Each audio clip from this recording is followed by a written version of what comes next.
தோழர் நீண்ட பல கேள்விகளை கேட்பார்.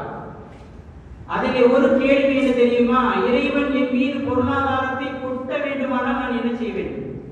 இறைவன் என் மீது பரக்கத்தை அப்படியே அள்ளி கொட்ட வேண்டுமானால், பொழிய வேண்டுமானால் நான் என்ன செய்ய வேண்டும் என்று ஒரு கேள்வி.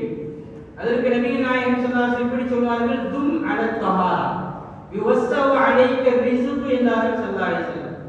முடிந்த வரைக்கும் எப்பொழுதுமே சுத்தமாக இருப்பதற்கு முயற்சி. முடிந்தால் ஒழு முடிந்துவிட்டால் இன்னொரு ஒழு. முடிந்த வரைக்கும் பரிசுத்தமாக உடல், உடை, இடம் இந்த மூன்றையும் சுத்தமாகவே வைத்துக் கொள்ள முயற்சி செய். அப்படி இருந்தால் யுவஸ்ஸவு அலைக ரிஸ்கு, ரிஸ்கு உன் மீது விசாலமாக கொட்டும். வாழ்வாதாரம் பெருகும், ரிஸ்கு உன் மீது அப்படியே அள்ளி கொட்டும் என்று நபிகள் நாயகம் ஸல்லல்லாஹு அலைஹி வஸல்லம் தமிழ்ல அன்னைக்கே சொல்லி வச்சாங்க. சுத்தம் சோறு போடும் அப்படின்னு சொன்னாங்களா இல்லையா? அப்ப இதுக்கு என்ன அர்த்தம்னா, நாம் நம்முடைய உடல்